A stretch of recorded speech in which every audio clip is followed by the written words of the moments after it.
So hello everyone, welcome to the channel. So I hope आपने complete machine learning का part one देखा होगा। अब हम पार्ट टू के अंदर जो भी टर्मिनोलॉजीज बची है मैं उसके बारे में बात करूंगा और आपको पूरा टर्मिनोलॉजी पूरा मशीन लर्निंग खत्म करता हूँ। ठीक है, सबसे पहले आता है मशीन लर्निंग में हमारा वेल पोज्ड लर्निंग प्रॉब्लम। इसके अंदर क्या है? Well posed learning problem is a problem whose solution exists, it is unique and depend on the data and is not sensitive to small changes in the data। देखिए, जो भी हमारा well posed learning problem होगी ना, उसका solution एक तो unique होने वाला है और वो डेटा पे डिपेंड करेगा। ठीक है, in other words well post problem is one that has a clear and well defined goal and the solution of the problem is unique and can be determined using the available data। ठीक है, तो there are several key characteristics of well posed learning problem। तो learning problem की characteristic में सबसे पहले आता है एग्जिस्टेंस होनी चाहिए, यूनिकनेस होनी चाहिए, डिपेंडेंस ऑन डेटा होना चाहिए, स्टेबिलिटी होनी चाहिए। एग्जिस्टेंस में वो क्या कहता है कि the solution of the problem उसका एग्जिस्ट करना चाहिए, meaning that there is at least one possible solution. उसका सॉल्यूशन एग्जिस्ट करना चाहिए प्रॉब्लम का। यूनिकनेस होनी चाहिए, the solution to problem is unique, meaning that there is only one possible solution. ठीक है, dependence on data, the solution to the problem dependence data होना चाहिए, meaning that the solution determined by data and not by other factor. Stability होनी चाहिए, the solution to the problem is stable, meaning that small changes in data do not significantly affect the solution.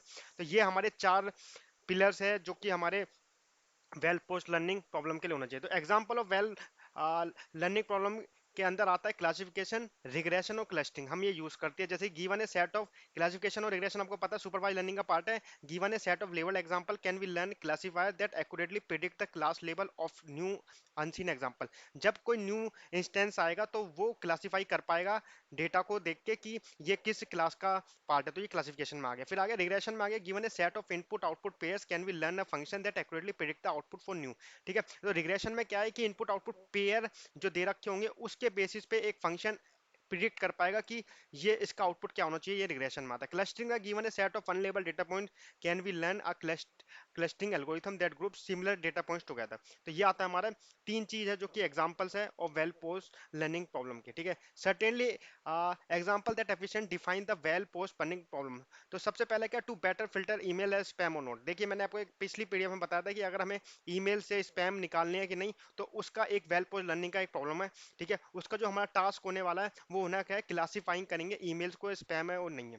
और performance major जो होगा कि fraction of emails accurately classify spam और not. Experience क्या है, observing your level emails as spam और not. ठीक है, तो ये था हमारी प्रॉब्लम। और प्रॉब्लम के हम एक टास्क, परफॉर्मेंस मेजर और एक्सपीरियंस यानी कि ईपीटी तीनों का लेके चलते हैं, है ना। जैसे कि सेकंड में बताऊं, एक चेकर्स लर्निंग प्रॉब्लम है। चेकर्स लर्निंग प्रॉब्लम में जो हमारा टास्क होने वाला है वो प्लेइंग चेकर्स गेम, क्योंकि इसको चेकर गेम प्ले करना है। मेजर कैसे करना है, percent of games who won against opposer, कि बस कितना चांस है कि ये अपोजर के अगेंस्ट जीतने का। एक्सपीरियंस क्या है, playing implementation game again against itself, पहले गेम को अपने से अगेंस्ट करवाना है, फिर वो धीरे धीरे अगर गेम जीतता जाता है तो वो चेकर्स लर्निंग प्रॉब्लम का सॉल्यूशन ऐसे हो सकता है। थर्ड क्या, हैंड रिटन रिकॉग्निशन प्रोसेस। क्योंकि मशीन लर्निंग में क्या है, जब हम हैंड रिटन से लिखते हैं ना, उसको मशीन लर्निंग को पहचान में आना चाहिए कि हमने लिखा क्या है। तो उसका क्या टास्क है, acknowledging hand writing words with portrayal. Performance measure है percent of words accurately classified. Experience क्या था, a directory of hand written words with given classification.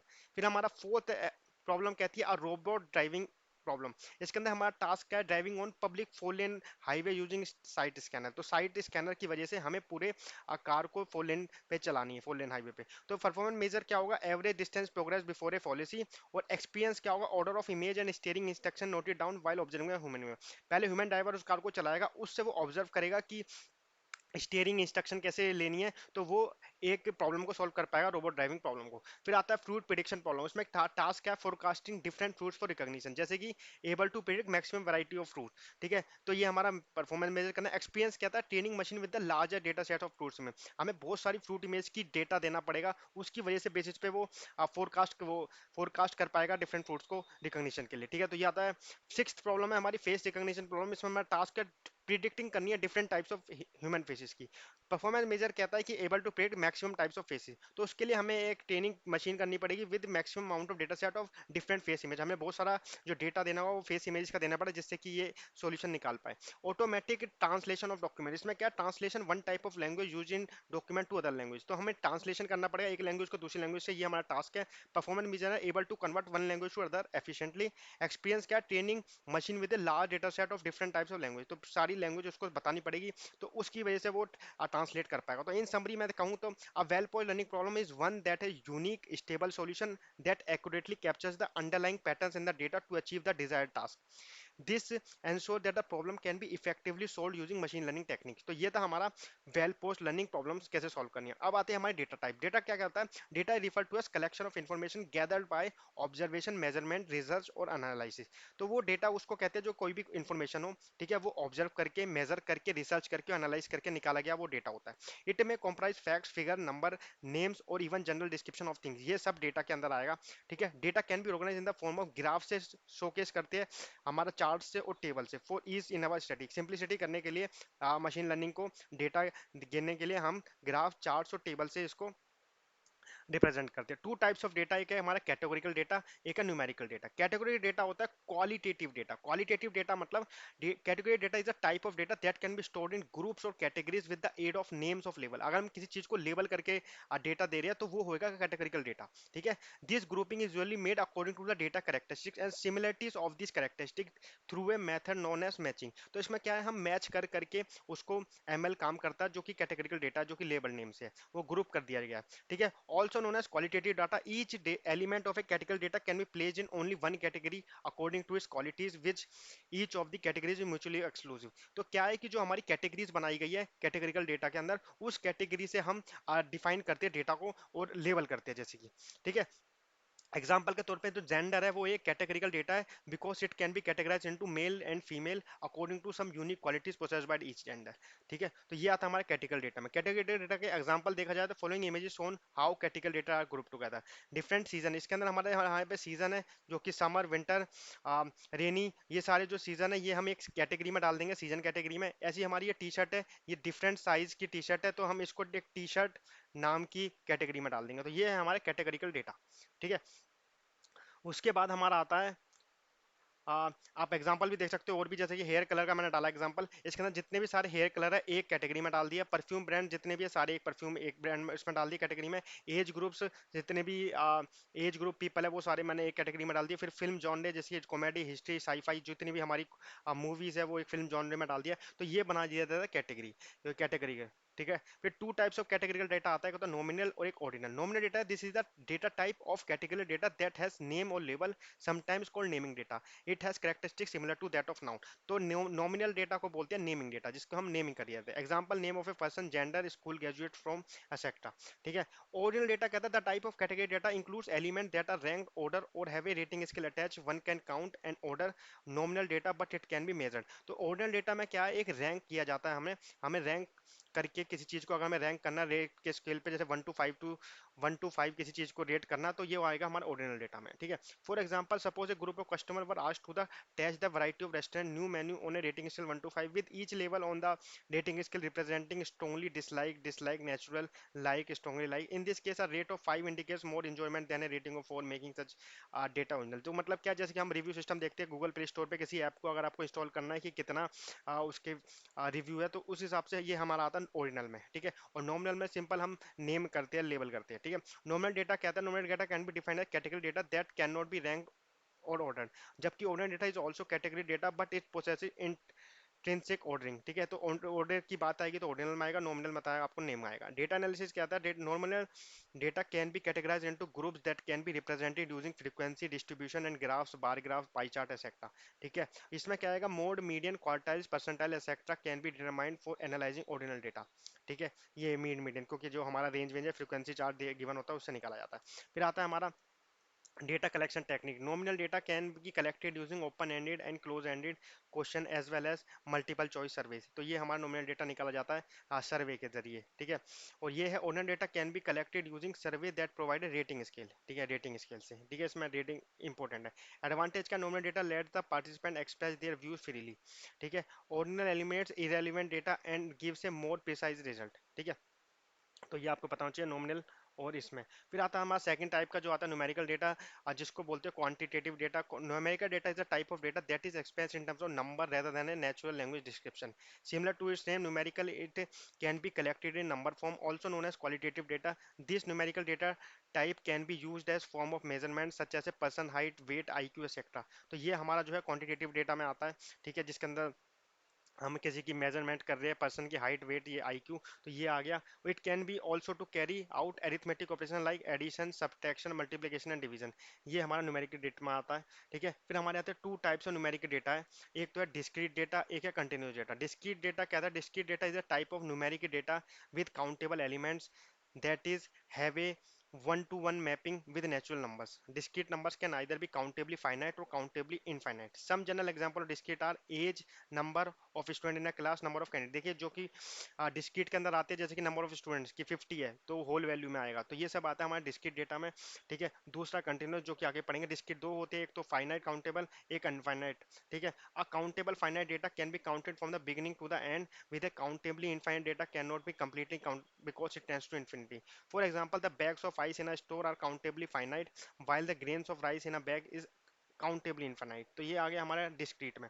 फिर आता है हमारा सेकंड है continuous is a numerical data type with uncountable element, they are represented as a set of intervals on a real number line. तो continuous data हो सकता है कि 1, 1.5, 1.2, तो ये सब जो है रियल डेटा पे काम करता है, तो इसलिए जो है कंटिन्यूअस डेटा है ना। वो some example of continuous data है स्टूडेंट सीजीपीए, जो स्टूडेंट की सीजीपीए आती है वो 7.5, 7.6, तो ये है हमारा कंटिन्यूअस डेटा। हाइट को हम देखें तो 5 फुट 6 इंच, ये सारे हमारे कंटिन्यूअस डेटा।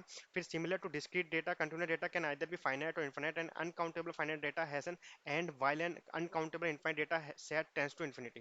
ठीक है, जैसे कि एग्जाम्पल मैं बताऊं तो डिस्क्रीट का क्या है? Variable can take only specific value, variable can take any value within range है, एक रेंज के अंदर हमारी वैल्यू होती है। जैसे कि हमारा 5 to 6 के रेंज के अंदर है, तो 5.2, 5.3, 5.35, ये सब जो आगे रेंज आ गई, तो ये हो गया continuous data. We can count the values in a discrete data series. We cannot count but measure the value in a continuous data series. Whole numbers are used to write discrete data values. Real numbers are used to write continuous data value. देखो आपको समझ में आ सकता है कि हम number of books की बात करें तो बुक्स हम काउंट कर सकते हैं 1, 2, 3, 4, 5, 6, 7, तो ये अगर डिस्क्रीट में। जबकि कंटिन्यूस में आएगा कि नंबर ऑफ पेजेस, तो हम हर बुक के पेजेस गिनने बैठे तो बहुत ज्यादा कंटिन्यूस में आ जाएगा, तो ये फाइनाइट में आएगा।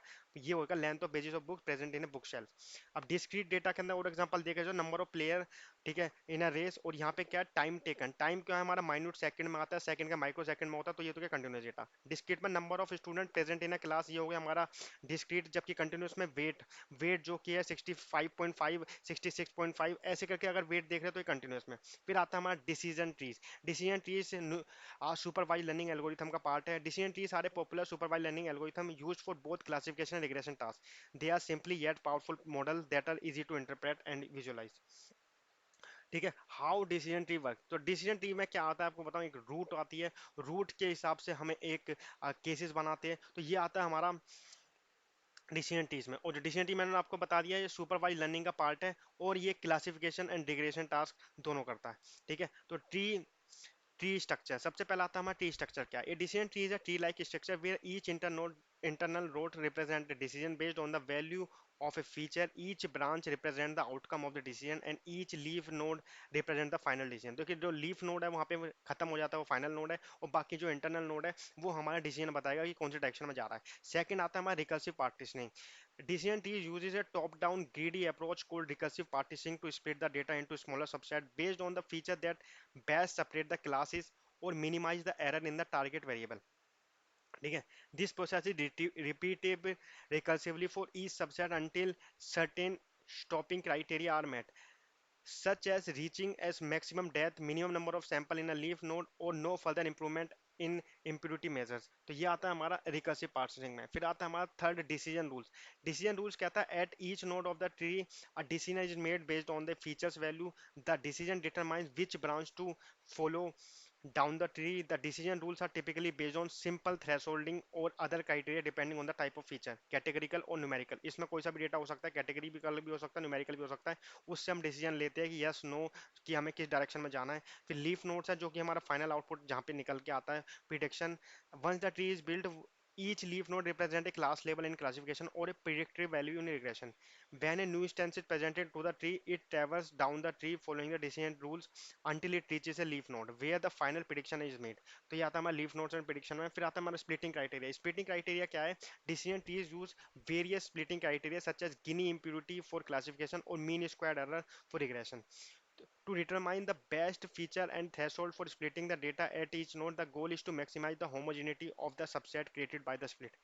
Decision trees are versatile and can handle both numeric and categorical data as well as multi-class classification and multi-output regression problem. They are also the building blocks for more complex ensemble methods like random forest and gradient boosting machine. तो decision trees का जो और complex ensemble method use करते हैं random forest and gradient boosting machine, जो कि हमारा ensemble method का वो है एग्जांपल।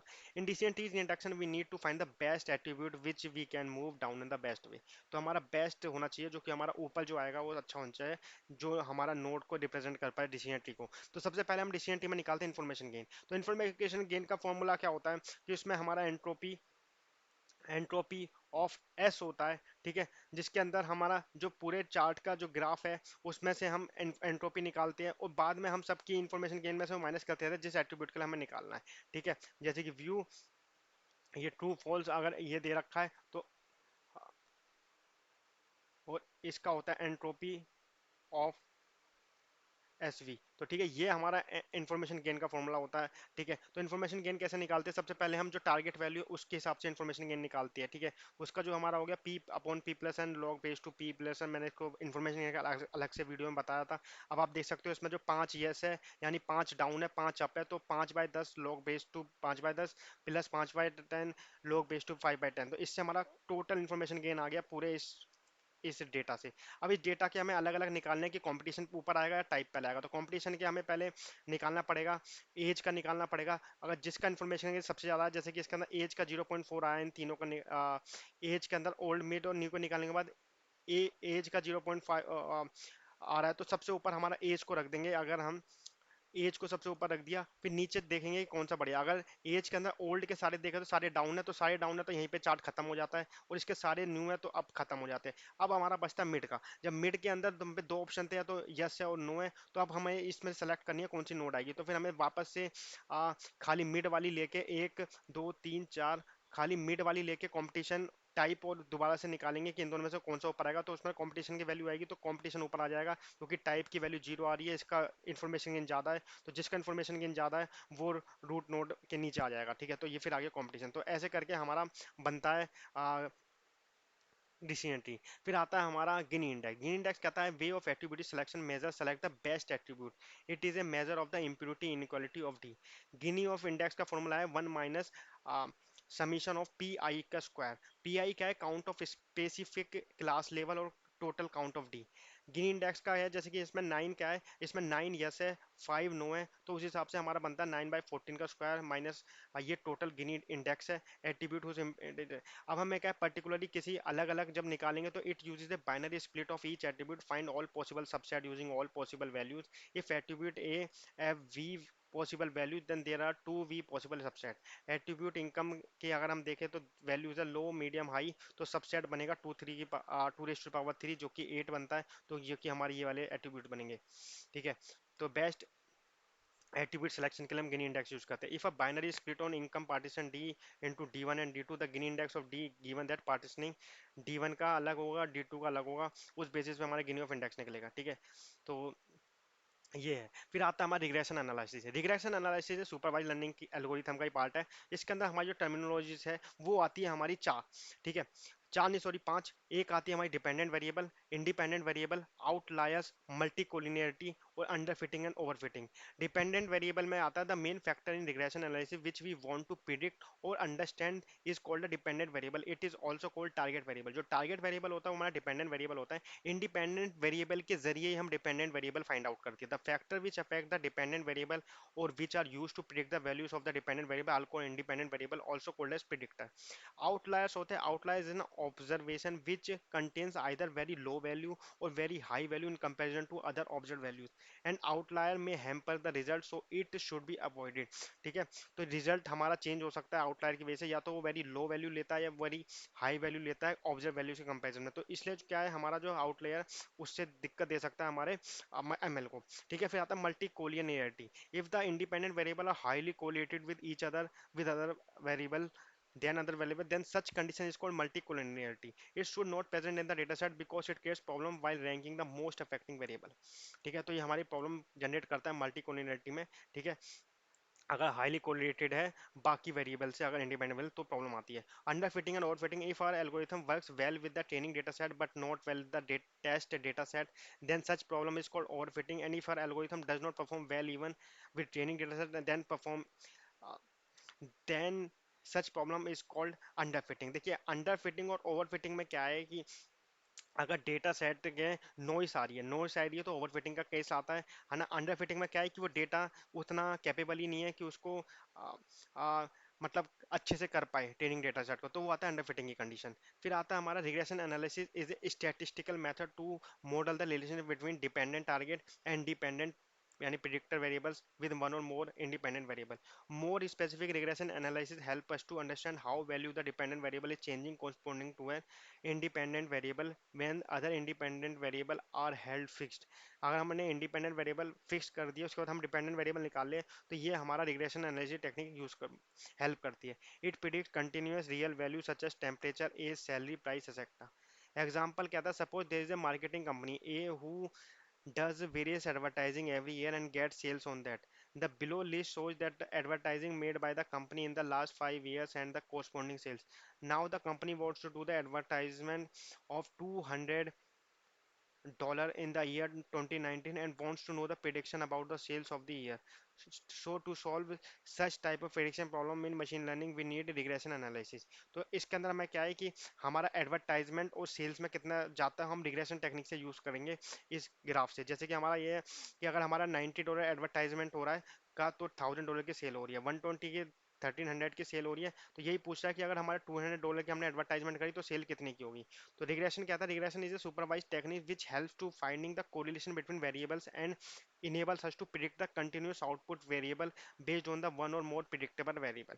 ठीक है, यानी कि हमारा जो इंडिपेंडेंट वेरिएबल है वो वन और मोर से ज़्यादा हो सकती है, उससे आ, उसको हम कोरिलेट करके एक हमारा डिपेंडेंट यानी कि हमारा वेरिएबल निकल के आता है जो कि वो ही है target value. It is mainly use for prediction, forecasting, time series modelling and determining the casual effect relationship between variable. In regression, we plot a graph between the variables while best fits the gives data points. Using the plot, the machine learning model can make prediction about the data. In some simple words में कहें तो regression shows a line or curve that passes through all the data points on target predictor graph in such a way that the vertical distance between the data points and the regression line is minimum. तो हमारे जो जितने भी points है सबको cover करना चाहिए उस ग्राफ के अंदर. The distance between data points and line tells whether a model has captured a strong relationship or not. Some example of relationship can be as prediction of rain using temperature and other factor, determining market trends, prediction of road accident due to rash driving. तो ये हमारे example है कुछ regression के. ठीक है, why do we use regression analysis. Regression analysis helps in the prediction of a continuous variable. ठीक है, there are various scenarios in the real world where we need some future prediction such as weather condition, sales prediction, market trends etcetera. For such case we need some technology which can make prediction more accurately. तो हमारा regression analysis उसमें काम आएगा. So for such case we need regression analysis which is a statistical method and used in machine learning and data science. ठीक है, below are some other reason for using regression analysis. सबसे पहला reason है हमारा regression estimate the relationship between the target and the independent variable. It uses to find the trends in the data. It helps to predict real or continuous values. By performing the regression, we can confidently determine the most important factor, the least important factor, and how each factor affecting the other factor. तो ये हमारे चार काम है जो हमारा regression help करेगा. ठीक है, पहले क्या करेगा, रिलेशनशिप बनाएगा टारगेट और इंडिपेंडेंट वेरिएबल में. फिर क्या करेगा, find the trends in data. फिर क्या करेगा, प्रिडिक्ट करेगा रियल और कंटिन्यूस वैल्यूज. और बाय परफॉर्मिंग रिग्रेशन हम कॉन्फिडेंटली डिटरमाइन कर सकते हैं important factor, least fact important factor, each factor affecting the other factor. तो ये हमारा आता है रिग्रेशन का नाम एनालिसिस के अंदर. फिर हमारे आते हैं types of regression. There are various types of regression which are used in data science and machine learning. Each type has its own importance on different scenarios, but at the core all the regression method analyze the effect of the independent variable on dependent variable. Here we are discussing some important types of regression which are given below. तो हमारे जो regression में techniques है वो कौन कौन सी है, linear regression, logistic regression, polynomial regression, support vector regression, decision tree regression, random forest regression, ridge regression, lasso regression. तो ये हमारे कुछ रिग्रेशन के टाइप्स है जो कि हम रिग्रेशन टेक्निक यूज करते हैं, ठीक है। फिर हमारे सबसे पहले आता है लीनियर रिग्रेशन, जो कि एक इंपॉर्टेंट वन है। लीनियर रिग्रेशन क्या होता है? जो हमारा ग्राफ बनता था y equal to linear equation y equal to mx plus c, तो उसी से हमारा लीनियर रिग्रेशन बना है, ठीक है। Linear regression is a statistical regression method which is use for predictive analysis. इसके अंदर क्या है, हमारे को हमको स्लोप निकालना होता है, हमको सी निकालना है। उसके बाद हम एक, ये होता है हमारा डिपेंडेंट वेरिएबल, ये होता है इंडिपेंडेंट, तो उसके जरिए हम एक वैल्यू निकाल के देते हैं कि उसका क्या है, ठीक है। तो it is one of the very simple and easy algorithm which works on regression and shows the relation between the continuous variable. It's used for solving the regression problem in machine learning. Linear regression shows that the linear relationship between the independent variable and the dependent variable, hence called linear regression. If there is only one input variable x, then such linear regression is called simple linear regression. And if there is more than one input variable, then such linear regression is called multiple linear regression. The relation between variables in the linear regression model can be explained using the below image. Here we are predicting the salary of an employee on the basis of the year of experience. तो यहाँ पे हमारा जो लिखा है year of experience लिखा है, उसके बेसिस पे हमने सैलरी को प्रिडिक्ट करने वाले हैं अब बाय लीनियर रिग्रेशन ग्राफ के जरिए, ठीक है। The mathematical equation of the above linear regression is y equal to a x plus b, जो कि मैंने आपको बताया, ये y equal to m x plus c से निकला है, ठीक है, जिसमें इंटरसेप्ट है और स्लोप है, ठीक है। और उसमें क्या है, y क्या है, डिपेंडेंट वेरिएबल, और x है इंडिपेंडेंट वेरिएबल। तो x की वजह से हम y को प्रेडिक्ट करते हैं और एक y की वैल्यू निकल के आती है, हमें बस एक स्लोप फाइंड आउट करना होता है, इंटरसेप्ट फाइंड आउट करना है, ठीक है। फिर आता है हमारा लीनियर रिग्रेशन। लीनियर रिग्रेशन कहता है, इन statistical linear regression is a linear approach to modeling the relation between a dependent variable and one or more independent variable. Let x be the independent variable and y be the dependent variable. We will define a linear relation between these two variables as follows. y equal to m x plus c, तो y equal to m x plus c की वो जो equation है line की, उस line की से हम स्लोप निकालते हैं और इंटरसेप्ट निकालते हैं। Challenge is to determine the value of m and c such that the line corresponding to those values is the best fitting line or gives the minimum. फिर आता है हमारा लॉस फंक्शन। लॉस फंक्शन कहता है loss is the error in our predicted value of M and C. Our goal is to minimize this error to obtain the most accurate value of m and c. We will use the mean squared error function to calculate the loss. There are three steps in this function. Find the difference between the mutually actual y and predicted value y equal to mx plus c. For a given x, square this difference, find the mean of the square of every value in x, e equal to 1 upon n अब yi minus y आई का whole square, जो कि हमारा ये mean square है, ठीक है। सबका हमने मीन स्क्वायर निकाला है। Here y i is the actual value and y is the i is the predicted value, ठीक है। Let substitute this value of y, ठीक है, e equal to 1/n y i, और जो हमारा जो वाई आई है वो ऑब्जर्व वैल्यू, और उस पे हमने एम एक्स प्लस सी रख दिया क्योंकि स्लोप और इंटरसेप्ट लगा के हमारी इक्वेशन है y equal to m x plus c, और इससे हमने स्क्वायर किया। So we square the error and find the mean, hence the name mean squared error. तो इससे हमारा क्या लॉस निकल सकता है, एरर निकल सकता है। Now we have defined the loss function.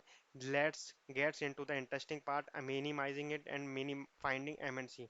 फिर आता है हमारा the gradient descent algorithm. Gradient descent is an iterative optimizing algorithm to find the minimum of a function. Here that function in our loss function, ठीक है। तो हमारा जो है steep slope value of d is high so take large step, slope is less steep value of d is low so take small step, और goal, ये हमारे तीन तरीके से हमारा ग्रेडियंट स्लोप बनता है, ठीक है। फिर था इमेजिन ए वैली। इसमें हमने एक एग्जांपल देते हैं, imagine a valley and a person with no sense of direction who want to get to bottom of the valley. उसका जो गोल है वो बीच में पहुंचना है, ठीक है। Here he goes down the slope and take large step when the slope is steep and small step when the slope is less steep, ठीक है। जब वो पहुंचने वाला तो उसका स्लोप जब उसका कम होगा तो उसको लेस स्टीप रखना है, बाकी उसको ज्यादा स्टीप रखनी है, ठीक है। He decide the next position based on this current position and stops up when he gets to the bottom of the valley which was his goal. तो ये हमारा एक ग्रेडियंट डिसेंट एल्गोरिथम को समझाने का एक एग्जांपल था। Let's try applying gradient descent to M and C and approach it step by step. Initially let m equal to 0, c equal to 0, let l be our learning rate.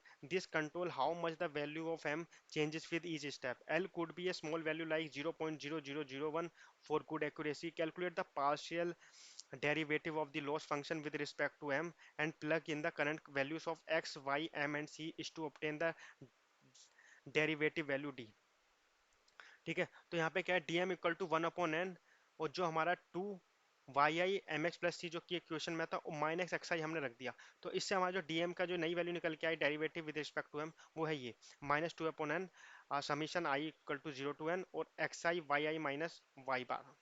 ठीक है, तो ये था हमारा dm. Dm is the value of partial derivative with respect to m. Similarly let's find the partial derivative with respect to c dc. तो dc निकालने का फिर हमारा फॉर्मूला बनता है minus two upon n summation I equal to zero to n y i minus y i bar. तो इससे हमारा डीसी निकल जाएगा। ठीक है, now we update the value of m and c using the following equation. तो m equal to था m minus L into D M और c इक्वल टू है c minus L into D C, और dm और dc की हमने value रख दिया है। We repeat the process until our loss function is very small or ideally zero, which means zero error or 100% accuracy. The value of m and c that we are left with now will be optimized value. Now going back to our analogy, m can be considered the current position of the person, d is equivalent to the steepness of the slope, and l can be speed with which the moves. Now the new value of mn that we calculate using the above equation will be his next position, and l multiplied d will be the size of the step he will take. ठीक है, तो ये है। फिर when the slope is more steep, जब जो slope है जब मोर स्टेप होगा, D is more he takes longer steps, and when it is less step D is less he takes smaller step. Finally he arrives at the bottom of the valley corresponding to our loss zero zero. Now with the optimum value of M and C model is ready to make prediction. तो ये था हमारा gradient descent के अंदर हम कैसे loss निकालते हैं। ठीक है, प्रोस और कॉन्स बता देता हूँ आपके ग्रेडियंट के। तो प्रोस में आता है कि a simple algorithm is easy to implement and easy iteration is cheap, we just need to computed gradient. ठीक है, बहुत चीप एल्गोरिथम है, इजी टू इम्प्लीमेंट है, और इससे हम ग्रेडियंट निकाल सकते हैं। However it's often slow because many interesting problem are not strong convex और can not handle non differentiable function, biggest downside. ये हमारे कौन से इसका popular application of linear regression. इसमें क्या करते हैं, analysing trends and sale estimation, salary forecasting, real estate prediction और arriving at ETAs in traffic. ये हमारा है लीनियर रिग्रेशन का। फिर आते हैं हमारा सेकंड जो कि है लॉजिस्टिक रिग्रेशन। लॉजिस्टिक रिग्रेशन कहता है is another supervised learning algorithm which is used to solve the classification problem in classification problem we have dependent variable in a binary और डिस्क्रीट फॉर्मेट। इसमें जो लॉजिस्टिक में होता है वहाँ पे हमारा जो वैल्यूज होती है वो बाइनरी या डिस्क्रीट में होती है। लॉजिस्टिक रिग्रेशन में algorithm works with the categorical variable such as zero और वन, यस और नो, ट्रू और फॉल्स, स्पैम और नॉट। ठीक है, it is a predictive analysis algorithm with works on the concept of probability. Logistic regression as a type of regression but it different from the linear regression algorithm in the term how they are used. Logistic regression uses sigmoid function। तो इसमें ये क्या है, sigmoid function का हम use करते हैं। ठीक है, और logistic function which is a complex cost function, this is sigmoid function is used to model the data in logistic regression। the function can be represented as, ये होता है हमारा fx equal to one upon E minus X, जो कि हमारा जो ये है लॉजिस्टिक में हम प्रोबेबिलिटी से निकालते हैं। तो जो हमारी वैल्यू आएगी जीरो और वन के बीच में आनी चाहिए। Output between the zero and one, X the input to the function, वो ई है Euler's number in a mathematical constant approximately equal to 2.718। It can also be calculated as the sum of infinite series. तो ये है हमारा Euler number. when we provide the input values data to the function it gives the s curve as follows। ठीक है, तो इसमें क्या है, it uses the concept of threshold level, values above the threshold level are rounded up to one and values below the threshold level are rounded up to zero. ये हमारा होता है सिग्मोइड फंक्शन। इससे हमारा एक एस टाइप का मतलब कि जो ग्राफ बनता है वो थोड़ा एस की तरह बनता है। आपको याद रखना सिग्मोइड फंक्शन थोड़ा एस की तरह बनता है, आपको याद रखना जो ग्राफ बनाएगा। The below image is showing the logistic function. तो आप इसमें देख सकते हो ये हमारी एस कर्व बनी है। ठीक है, ये हमारा है थ्रेशोल्ड वैल्यू और ये हमारा पॉइंट है जिसके हमें से जिसकी वजह से हमने लॉजिस्टिक ग्राफ ड्रॉ किया है। ठीक है, sigmoid फंक्शन के बारे में जान लेते हैं। The sigmoid function is a mathematical function used to map the predictive value to probability. It maps any real value into another value within range of 0 and 1। The value of the logistic regression must be between 0 and 1 which cannot go beyond this limit, so it forms a curve like S form। मैंने आपको बताया S form की curve बनाती है। The value S form curve is called a sigmoid function और the logistic function. In logistic regression we use the concept of the threshold value which define the probability of either 0 or 1, such as value above the threshold value tends to 1 and a value below the threshold value tends to 0। तो ये आपको ध्यान रखना है, एक threshold वो रखी जाती है जिसके नीचे की वैल्यू 0 रखेंगे, ऊपर की 1। तो assumption for logistic regression, the Dependent variable must be categorical in nature. The independent variable should not have multi-collinearity. Logistic regression equation, ठीक है? तो the logistic regression equation can be obtained from the linear regression equation. The mathematical step to get logistic regression equation are given as below. तो we know the equation of the straight line थी हमारी b0 plus b1x. तो हमारे सारे क्या है, ये हमारा इंटरसेप्ट और बाकी सारे हमने प्लस कर दिए क्योंकि जो कि हमारी लीनियर रिग्रेशन से बनी है. Logistic regression y can be between 0 and 1 only so that let divide the above equation. तो y upon 1 minus Y for y equal to 0. ठीक है, but we need range between minus infinity to plus infinity. Then take logarithm of the equation, it will become log y upon 1 minus Y. और ये हमने equation में रख दिया y की जगह. तो इससे हमारी जो अब इक्वेशन बनी है लॉजिस्टिक रिग्रेशन की, वो ये बनती है. ठीक है, लॉग वाली. ऑन द फिर आते हैं हमारे types of logistic regression. On the basis of categories logistic regression can be classified into three type: binomial, multinomial, ordinal. Binomial में कहता है in binomial logistic regression there can be two possible types of the dependent variable such as 0 or 1, pass or fail, etc. Multinomial में कहता है multinomial logistic regression there can be three or more possible unordered types of the dependent variable such as cat, dog or sheep. ये आ गया हमारा multi नॉमिनोमियल में. फिर ordinal में आता है in ordinal regression there can be three और more possible order types of dependent variable such as low, medium, high. तो आ, ये हमारा लॉजिस्टिक के टाइप है. ठीक है, बाइनोमियल, मल्टीनोमियल और हमारा ऑर्डिनल. फिर आते हैं हमारा के नियरेस्ट नेबर यानी कि K N N. K N N है सुपरवाइज लर्निंग एल्गोरिथम का ही पार्ट है. K N N is one of the simplest machine learning algorithm based on supervise learning algorithm. K N N जो है इसका है के नियरेस्ट नेबर. जैसे इसके नाम से समझ में आ रहा है कि नियरेस्ट नेबर हमें फाइंड आउट करना होता है. तो K N N algorithm assume that similarity between the new case data and available cases and put the new case into the category that is most similar to the available categories. KNN algorithm stores all the available data and classified a new data point based on the similarities of neighbor. This means that when new data appear, then it can easily classify into a well-suited category by using KNN. KNN algorithm can be used for regression as well as for classification, but mostly it is used for classification problem. KNN is a non-parametric algorithm, which means it does not make any assumption on underlying data. It is also called a lazy learner algorithm because it does not learn from the training set immediately. Instead, it stores the data set and at the time of classification, it performs an action on the data set. KNN algorithm at the training phase, such phase just store the data set, and when it gets new data, then it clarifies the data into a category based on the similarity of a nearest neighbor. For example, हम बताएं तो suppose we have an image of a creature that looks similar to cat and dog, but we want to know either it is cat or dog. So for the identification, we use the KNN algorithm. As it work on a similarity measure of nearest neighbor, our KNN model will find the similar features of the new data set to the cat and dog images, and based on the most similar features of nearest neighbor, it will put in either cat और dog category. तो ये हमारा Kenyon का फंडा है. देखिए यहाँ पे हमारा इनपुट वैल्यू तो हमें नहीं पता है किस तरीके से दिखता है, पर हमारे पे दो कैट और डॉग में से जो हमारा नियरेस्ट नेबर होगा उसको ही प्रिडिक्ट कर लिया ना आउटपुट कैट की तरीके से. ठीक है, why do we need KNN algorithm? Suppose there are two categories, category A, category B. We have new data point x1, so the data point lie in which of the category. To solve this type of problem we need a KNN algorithm. With the help of KNN we can easily identify the category और class of a particular data set. Consider the diagram below. इसमें हमारा new data point है, यहाँ category A बन गई, category B बन गई. तो इसको केन लगाने के बाद हम प्रिडिक्ट कर सकते हैं कि कौन सी कैटेगरी में लाई करता है. ठीक है, how does KNN algorithm work?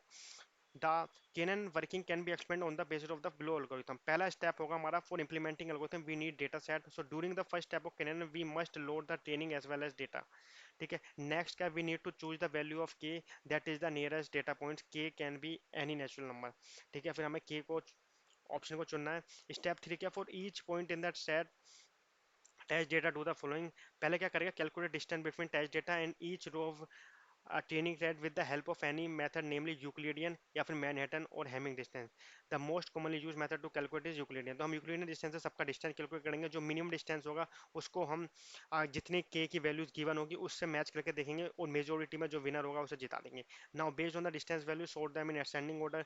Text it will choose the top के रोज from the sorted array. Now it will assign a class to the test point based on most frequent class of these रोज।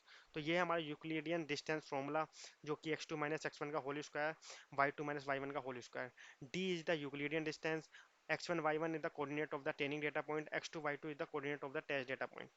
अब Manhattan distance क्या था, d equal to x two minus x one plus x two minus, पर हमारा Euclidean फॉर्मूले से हम इसको आराम से कर सकते हैं, ना कि मैनहट्टन से। हैमिंग डिस्टेंस क्या था, Hamming distance measure the similarity between two string of the same length, the Hamming distance between two string of the same length is the number of position at which the corresponding character are different। Let's understand the concept using an example। Let's say we have two string Euclidean or Manhattan। Since the length of these strings is equal, we can calculate the Hamming distance। We will go character by character and match the string। The first character of both the string E and M respectively in different, similarly the second character of both the string U and A is different, and so on। Look carefully, seven characters are different whereas two characters, the last two characters are similar। Euclidean में मैं A N और Manhattan में A N ये दोनों में same होगा, तो hence the Hamming distance here will be 7। Note that the larger the Hamming distance between two string more dissimilar will be दो स्ट्रिंग। ठीक है, ठीक है। तो ये था हमारा 7 इसका हेमिंग डिस्टेंस आया, बाकी दो स्ट्रिंग मिलती थी इस वजह से। एग्जांपल की वजह से हम एक क्वेश्चन कर लेते हैं। Calculate the output for 6 data item in the table using KNN algorithm. Assume the first 5 are training set data item, 6 is testing data item. Assume K equal to 3। हमें क्या करना है, के इक्वल टू 3 पे हमें फाइंड आउट करना है Kenin algorithm से। तो ये हमारा डेटा है कि हमें क्या करना है कि यूक्लिडियन डिस्टेंस निकालने हर एक पॉइंट का। तो सबका पॉइंट निकालते जाएंगे, तो सबसे पहले आएगा, ठीक है, ये जो हमारा वो डिस्टेंस है वहां से हम निकालेंगे, तो x की वैल्यू और y की वैल्यू दोनों को हिसाब से हमें ये यूक्लिडियन डिस्टेंस निकालना है। तो सबसे पहले आएगा हमारा 4 इसका स्क्वायर माइनस y की वैल्यू है 8 माइनस 3 का होल स्क्वायर, उससे हमारा आया 5.38। फिर दूसरे में आया 1, फिर आया 1 3.6। तो सबसे मिनिमम डिस्टेंस आया हमारे इन दोनों का। तो so from the above calculation Euclidean distance from data points number 2 3 and high 5 are lowest, as the 3 nearest neighbor belong to pass category, therefore the 6 data point also belong to pass category। ठीक है, तो हमें हमारे जो majority है, जो कि हमारे ये थे 1 1, तो ये 2 और 3 को देखा जाए तो 2 और 3 पास की कैटेगरी में, तो मेजोरिटी विनर्स होते हैं, तो इसकी वजह से ये पास की कैटेगरी में आता है। Advantage of K-NN algorithm: it is simple to implement, it is robust to the noise training data, it can be more effectively if the training data is large। Disadvantage क्या है, always need to determine the value of K, which may be complex sometime। The computation cost is high because of calculating the distance between the data points for all the training samples। अब आता है हमारा linear discriminant analysis, जो क्या था LDA. ये भी supervise learning algorithm का पार्ट है। एलडीए क्या था, is like a principal component analysis PCA, a method of dimensionality reduction. However both are quite different in the approaches they use to reduce dimensionality. while PSCA chooses new axis for dimensions such that variance and hence the shape of the data is preserved, LDA chooses new axis such that the separability between two classes is optimized and hence is a supervised technique।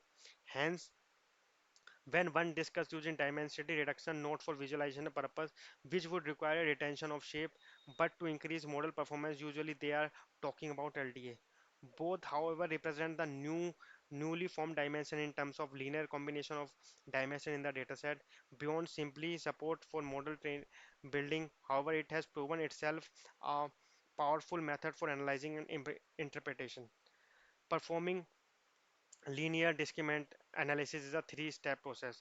Calculate करना है separability between the classes known as the between class variance।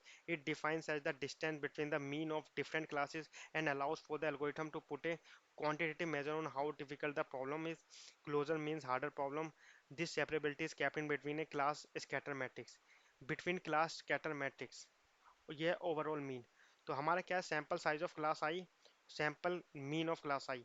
तो ये हमारा निकालता। Second है compute the within the class variance और the distance between the mean and the sample of every class। This is another factor in the difficulty of separation। Higher variance within a class makes clean separation more difficult।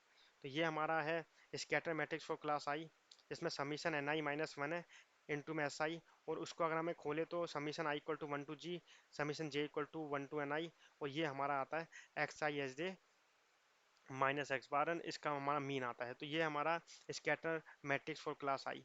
अब क्या, construct a lower dimensional space that minimize the between class variance and minimize the within class variance known as Fisher criterion. Linear discriminant analysis can be computed using singular value decomposition eigenvalues or using a least square method in the scikit-learn implementation. Singular value decomposition is preferred by default because it does not compute a costly covariance matrix and hence work more efficiently on higher dimension data. तो अब मैंने बताया आपको LDA जो है वो similar like PC है, but इसमें कुछ डिफरेंस है जो कि हमने इसको मैथमेटिकल से फॉर्मूले से समझा है। ठीक है, बाकी ये इतना इंपॉर्टेंट है नहीं अगर देखा जाए तो।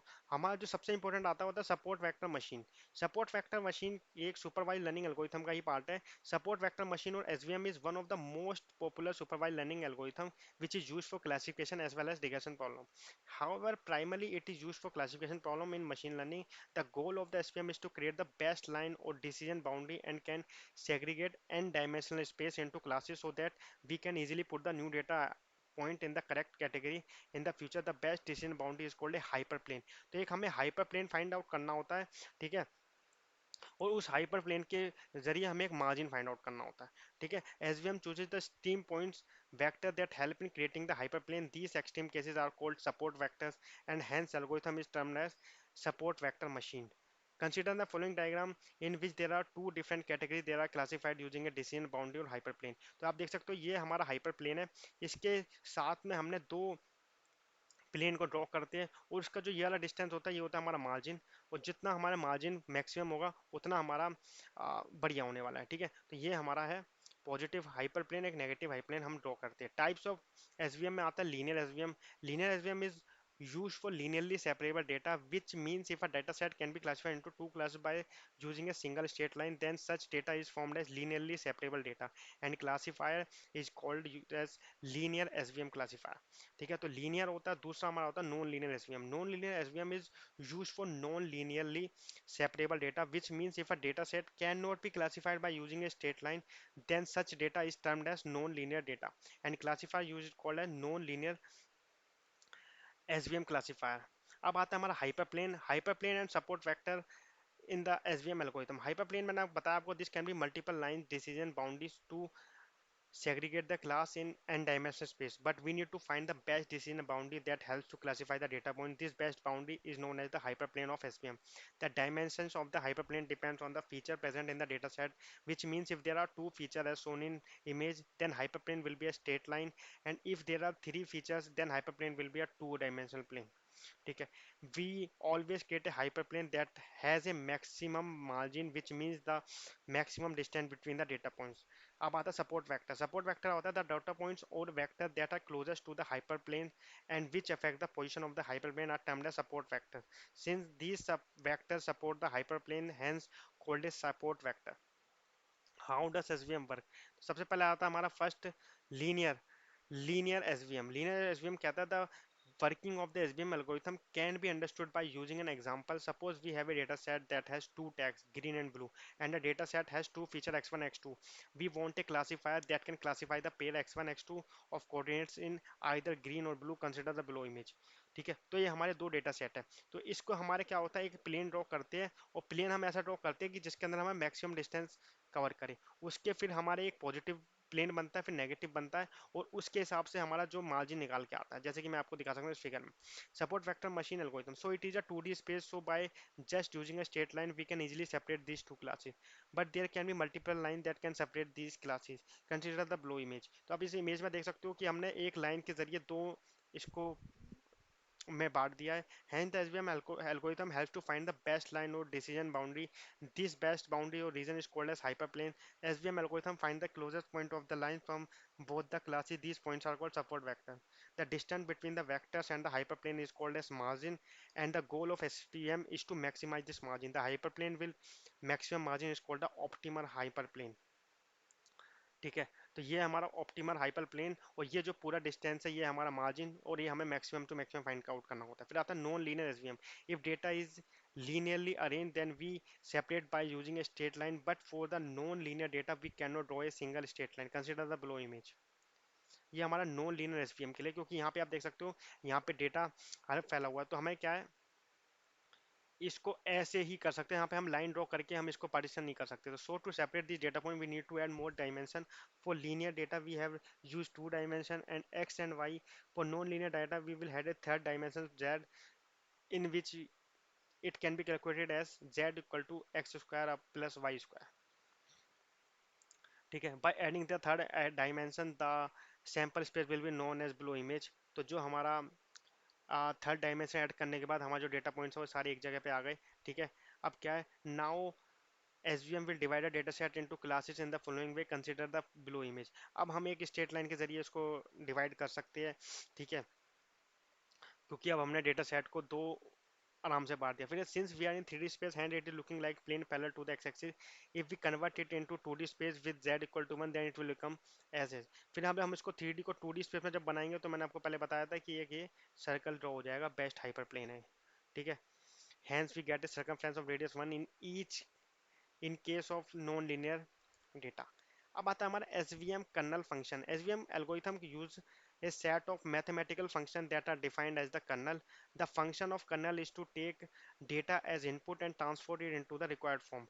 Different SVM algorithm use different types of kernel function। These function can be different types। For example, linear, polynomial, radial basis function and sigmoid। तो ये function हम use करते हैं SVM के अंदर। The transformation from one space to other space is called known as kernels। ठीक है, mathematically the definition of the kernel function is K x y equal to हमारा है फाइव एक्स और five y, where x and y are the separate data points। phi is what would map our data into higher dimensional space and the angle brackets on the ends mean that you take the inner product of the entire statement।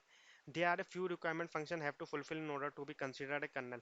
The function need to be continuous, meaning that can't have any missing point in its domain। It has to be symmetric, meaning that kxy equal to kyx। It has positive semi-definiteness, the mean that the kernel are symmetric matrix with no negative eigenvalues। फिर आप पता हमारा linear kernel also referred as the non-kernel। The linear kernel is the simplest of all the kernel। Technically the data isn't produced into onto higher dimension where this kernel is used, so it is just the inner product of x and y with an optional constant term c। The benefit of the linear kernel is that it incredibly simple and only has the constant term c as a parameter। The linear kernel is typically used on data set with large amount of features, as increasing the dimensionality on the data does not necessarily improve separability। Text classification is a typical example of this kind of data set। ठीक है, फिर आता है हमारा polynomial kernel। Unlike the linear kernel, the polynomial kernel does involve taking the inner product from a higher dimension space। The polynomial kernel can be expressed as kxy equal to a x raised to the power ty plus c। ठीक है, where the three parameter a c and d, the most common degree used in 2 as larger degree can lead to overfitting। The polynomial kernel is usually used in natural language processing problems। ठीक है, फिर आता है हमारा let's take a example alpha equal to 1, C equal to 1/2, D equal to 2, making the quadratic equation. तो हमारा जो quadratic equation बनेगा वो के एक्स वाई का बनेगा, एक्स वाई प्लस 1/2 का whole square equal to x y square plus x y plus 1/4। इससे हमारे दो कोऑर्डिनेट बन के आते हैं एक्स और वाई के। As we can see kernel is equivalent to the inner product of five x and five y, where each element of the five function expressed as a different power of the variable। If we were to use the phi function, we would have six features that we would have to evaluate: x square, x 1/2, y square, y 1/2। The kernel saves us from creating four new features, leaving us only having the evaluate x and y। The radial basis function, the radial basis function kernel is the most commonly used kernel is support factor machine। It is defined as kxy equal to exponent minus gamma x minus y का whole square. तो x minus y whole square is the Euclidean distance between two sub feature vector. आप देख सकते हो ये Euclidean distance हर concept में use हो रहा है। y is a free parameter that scales the amount of influence two points have on each other। sigma can be set manually and has to be positive। The value of gamma in scalars SVM classification algorithm is gamma equal to 1 upon n features into sigma square। sigma square is का variance और standard deviation का square। Unlike the Polynomial kernel which looks of d extra dimension RBF expand into an infinite number of dimensions. This is due to the expansion of the exponential. Parameter की बात किया तो 1c inverse of the strength of regularization behavior. As the value of c increases the model gets overfit, as the value of c decreases the model underfit. फिर आता है हमारा gamma. Gamma used only for RBF kernel behavior. As the value of gamma increases the model gets overfit, as the value of gamma decreases the model underfit.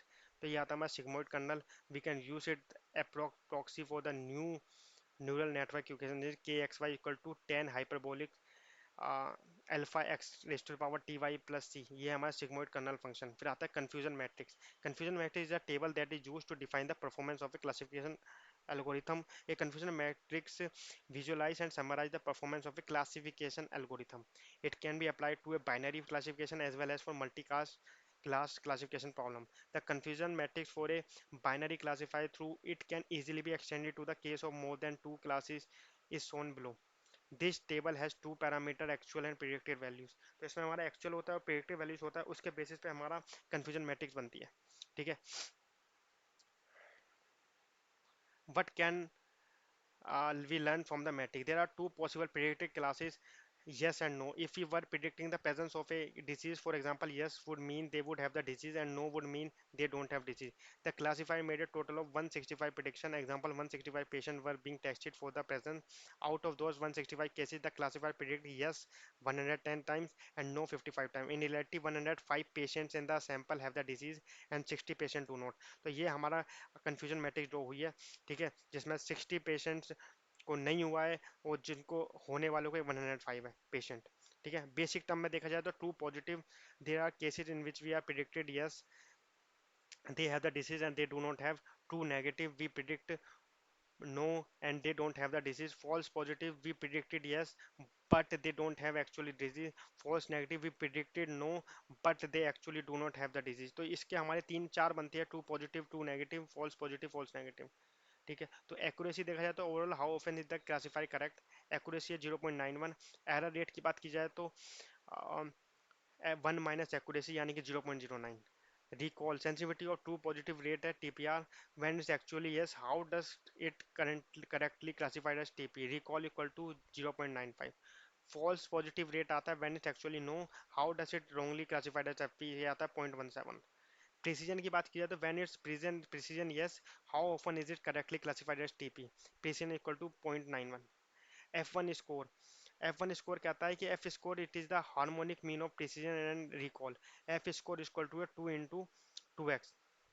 ठीक है. तो कि 0.925 F1 score, ये harmonic mean है precision के recall का. ROC, receiver operating characteristic curve. This is a commonly used graph that summarizes the performance of a classifier over all possible threshold. It is generating by plotting the true positive rate against the false positive rate as you vary the threshold for assigning observation to a given class. अब आता है हमारा clustering. Clustering unsupervised learning का part है. Cluster और cluster analysis is A machine learning technique which group the unlabelled data set. It can B defined as a way of grouping the data points into different clusters consisting of similar data points. The object with the possible similarity remain in a group that has less or no similarities with another group. It does it by finding some similar patterns in the unlabeled data sets such as shape, size, color, behavior, etc. and divide them as per the presence and absence of those similar patterns. It is an unsupervised learning method, hence no supervision is provided to the algorithm and it deals with the unlabeled data set. After applying this clustering technique, each cluster or group is provided with a cluster ID. ML system can use this ID to simplify the process of large and complex data set. The clustering technique commonly used for statistical data analysis. For example, let's understand the clustering technique with the real world example of mall. When we visit a shopping mall, we can observe that the things with similar usage are grouped together, such as the t-shirt are grouped in one section and trousers are at other section. Similarly, at vegetable, apple, bananas, mango sector grouped in separate section. The clustering technique also works in the same way. Other example of clustering are grouping document according to the topic. The clustering technique can be widely used in various tasks. Some common uses of the technique are market segmentation, statistical data analysis, social network analysis, image segmentation, anomaly detection. Apart from the general usage, it is used by the Amazon in recommendation system to provide the recommendation as per the past search of product. Netflix also uses the technique to recommend the movies और web series to is user as per the watch history. तो आप example में देख सकते हो जैसे कि हमारा सारा क्लस्टर है, रो डेटा हमने एक में डाल दिया, इसको हम क्लस्टर बना देते हैं, एप्पल का अलग बन गया, गुआवा का अलग बन गया, ये हमारा आउटपुट है, स्ट्रॉबेरी का अलग। Types of clustering method, the clustering method are broadly divided into hard clustering, data points belong to only one group, and soft clustering, data points can belong to another group also. But there are also other various approaches of current clustering exist. Below are the main clustering methods used in machine learning: partition clustering, density based clustering, distribution model based clustering, hierarchical clustering, fuzzy clustering. A partition clustering में क्या होता है? It is a type of clustering that divides the data into a non-hierarchical group. It is also known as centroid based method. ठीक है, इसमें हमने क्या करा, सेम टाइप को हमने सेपरेट कर दिया क्लस्टरिंग के जरिए। The most common example of partition clustering is the K means clustering algorithm. In this type the data set is divided into a set of K groups where K is used to define the number of predefined groups. The cluster center is created in such a way that difference between the data points of one cluster is minimum as compared to another cluster centroid. फिर आता है हमारा density based clustering. इसमें क्या करते हैं, density based clustering method connect the highly dense areas into cluster and the arbitrarily shaped distribution are formed as long as the dense region can be connected. The algorithm does it by identifying different clusters in the dataset and connects the areas of high densities into cluster. The dense areas in data space are divided from each other by sparser areas. This algorithm can face difficulty in clustering the data points if the data set has varying densities and high dimension. ये था हमारा density based cluster. फिर आता है distribute model based clustering. In the distribution model based clustering method the data is divided based on the probability of how a data set belongs to a particular distribution. ठीक है, the grouping is done by assuming some distribution, commonly Gaussian distribution. The example of this type is the exceptional maximizing clustering algorithm that uses Gaussian mixture models, GMM. फिर आता है हमारा hierarchical clustering. Hierarchical clustering can be used as an alternative of the partition clustering as there is no requirement of pre-specifying the number of clusters to be created. In the technique, the data set is divided into cluster to create like tree-like structure, which is also called a dendrogram. तो हमें hierarchical में एक dendrogram बनाते हैं. The observation or any number of cluster can be selected by cutting the tree at the correct level. The most common example of the method is the agglomerative hierarchical algorithm. फिर हमारा last आता है Fuji clustering. Fuji clustering क्या आता है? The fuzzy clustering is a type of soft method in which a data object may belong to more than one group और cluster. Each data set has a set of membership coefficient which depend on the degree of membership to be in a cluster. Fuji C-means algorithm is the example of this type of clustering. It's sometimes known as Fuji K-means algorithm. फिर आता है हमारा hierarchical clustering. Hierarchical clustering is another supervised learning machine learning algorithm which is used to group the unlabeled data set into a cluster and also known as hierarchical cluster analysis or SCA बोलते हैं इसको. In this algorithm we develop hierarchical of clusters in the form of dendrogram. ठीक है, this is trace structure like dendrogram, इसको dendrogram कहते हैं. Sometimes the result of k-means clustering and hierarchical clustering may look similar, but they both differ depending on how they work, as there is no requirement to predetermine the number of clusters as we did in the k-means algorithm. The hierarchical clustering technique has two approaches, agglomerative or divisive. Agglomerative is a bottom approach in which the algorithm starts with taking all data points as single clusters and merging them within one cluster is left. Divisive का क्या है? Divisive algorithm is a reverse of the agglomerative algorithm as it a top-down approach. Agglomerative hierarchical clustering. The agglomerative hierarchical clustering algorithm is a popular example of SCA. To group the dataset into cluster, it follows the bottom-up approach. It means that this algorithm considers each dataset as a single cluster at the beginning and then start combining the closest pair of cluster together. It does this until all the clusters are merged into a single cluster that contains all the datasets. The hierarchy of clusters is represented in the form of dendrogram. ये था हमारा, ठीक है, how the agglomerative hierarchical clustering work. The working of ASC algorithm can be explained using the following step. पहला step होगा, create each data point as a single cluster. Let's say there are n data points, so the number of cluster will be n. Take two closest data points of cluster and merge them from one cluster, so there will be now be n minus one cluster. ठीक है, ऐसे करते करते हम सबको join करते जाएंगे. Again take that closest structure and merge them together to form cluster. There will be n minus two. Repeat step 3 until one cluster left, so we left will get the following cluster। तो ये हमारा last में जो एक cluster बनेगा, ये बड़ा cluster बनता है। once all the cluster are combined big cluster, then the develop the dendrogram to divide the cluster as per the problem। फिर उसके बेसिस पे हम डेंडोग्राम बनाएंगे। ठीक है, फिर आता है हमारा measure for the distance between two cluster. Single linkage होता है और complete linkage. It is the shortest distance between the closer point of the cluster consider the below image. ठीक है, ये है हमारा सिंगल लिंकेज। कंप्लीट लिंकेज में क्या आता है, it is the farthest distance between the two points of two different cluster. It is one of the popular linkage method as it forms tighter cluster than single linkage. Average linkage आता है, it is a linkage method in which the distance between each pair of data sets is added up and then divided by the total number of data sets to calculate the average distance between two clusters. It is also one of the most popular linkage method. Centroid linkage. It is the linkage method in which the distance between the centroid of the cluster is calculated. Consider the below image. फिर आता है working of dendrogram in hierarchical clustering. Dendrogram is a tree-like structure that is mainly used to store each step as a memory that the SG algorithm perform. In the dendrogram plot, the y-axis shows the Euclidean distance between the data points and the x-axis shows all the data points of the given data set. The working of the dendrogram can be explained using the below diagram। ठीक है, ये हमारा dendrogram है, ये हमारा dendrogram है और ये हमने क्लस्टर बनाया है by graph. In the diagram, the left part is showing the how clusters are created in agglomerative clustering and the right part is showing the corresponding dendrogram. As we have discussed below, firstly the dendrogram P2 and P3 combine together and form a cluster. Correspondingly, a dendrogram is created which connects P2 and P3 with a rectangular shape.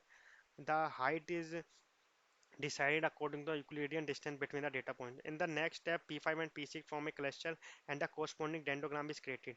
It is higher than of previous, so as the Euclidean distance between P5 and P6 will little bit greater than P2 and P3. Again, two new dendrograms are created, then combine P1, P2 and P3 in one dendrogram and P4, P5, P6 in another dendrogram. At last, the final dendrogram is created that combines all the data points together. We can cut the dendrogram T structure any level in।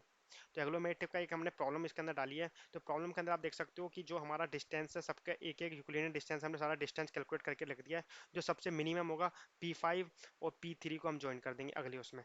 तो ऐसे करते करते हम डेंडो वो हम join करते जाएंगे, cluster बनाते जाएंगे। लास्ट में जो हमारा बनेगा वो डेंडोग्राम बनेगा। जैसे कि इसके अंदर हम देखें तो सबसे पहले P3 और P5 का ज्वाइन हुआ, फिर P3 P5 के बाद ऐसे करके अगर ये ज्वाइन होता है और अगर ये ज्वाइन होता है और ये ऐसे ज्वाइन, ये होता है हमारा डेंडोग्राम। इसको बोलते हैं dendrogram.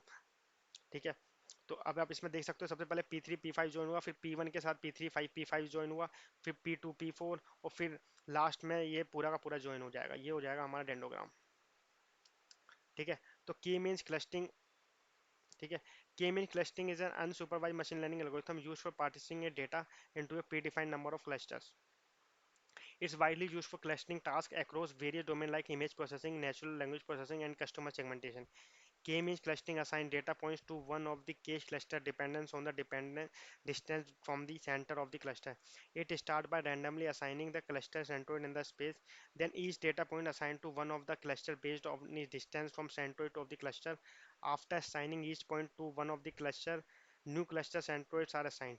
The process runs iteratively until it finds good cluster. In the analysis, we assume that number of cluster is given in advance and we have to put points in one of the group. What is the objective of k-means clustering? The goal of clustering is to divide the population or set of data points into a number of groups so that data points within each group are more comparable to one another and different from the data points within the other group. It is essentially a grouping of things based on how similar and different they are to one another. तो ये हमारा के means algorithm. इसके अंदर हम क्या करते हैं, क्लस्टर बनाते हैं। पहले K1 और K2 एक क्लस्टर बनाया जिसमें हमारे 185 फर्स्ट डेटा इसमें डाल दिया, K2 इसमें डाल दिया। अब थर्ड डेटा के अंदर हम यूक्लिडियन डिस्टेंस से डिस्टेंस कैलकुलेट करेंगे, जिसका मिनिमम डिस्टेंस होगा वो साथ में बन जाएगा। ठीक है, और बाद में जब हम इनको अलग से वो बनाएंगे तो आएगा 180 प्लस 168/2 एक अलग कोऑर्डिनेट बन जाएगा। उस हिसाब से हम अलग क्लस्टर बनाएंगे। जैसे कि इसके अंदर हम देख सकते हैं फॉर K2 जो हमारा जो 168 था थर्ड वाला वो सेकंड क्लस्टर में ठीक बैठा है, तो फिर हमारे उस हिसाब से एक सेंट्रोइड बदला जाएगा। ठीक है, अब स्टेप देख लेते हैं। स्टेप 1 है select the number of K to decide number of cluster, select random points from centroids, assign each data point to their closest centroid which will from the predefined K cluster, calculate the variance and place a new centroid of each cluster. Step 5, repeat the third step, which means reassign each data point to the new closest centroid of cluster. If any reassignment occurs, then go to step 4 as go finish, the model is ready. फिर आता है हमारा dimensionality reduction.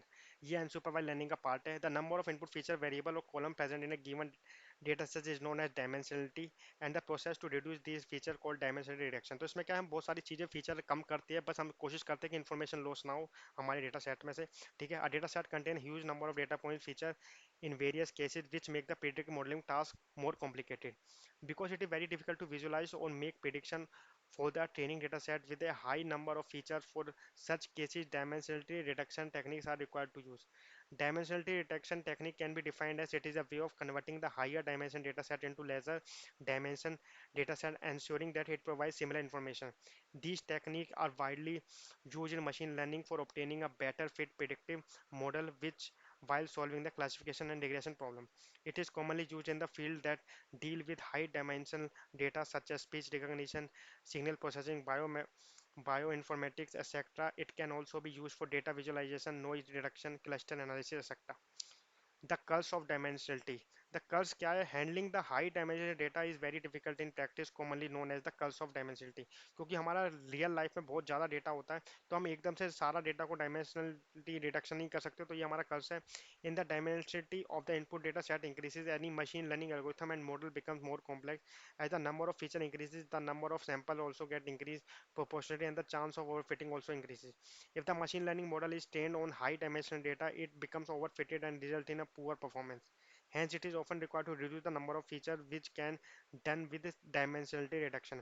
क्योंकि हमारा जितना जितना data हम machine को देंगे, बहुत ज़्यादा डेटा की वजह से उसमें ओवरफिटिंग का इशू हो सकते हैं, नॉइस आ सकती है। इस वजह से हम क्या करते हैं, हमें ज़रूरत है इस कुछ फीचर्स को रिमूव करने की। Benefits of applying dimensionality reduction. Some benefits of applying dimension reduction technique is given data set are given below. By reducing the dimension of the feature, the space required to store the data set also get reduced. ठीक है, less computation training time is required for reduce dimensions.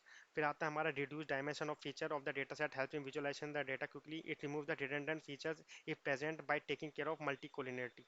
Approaches of dimension reaction.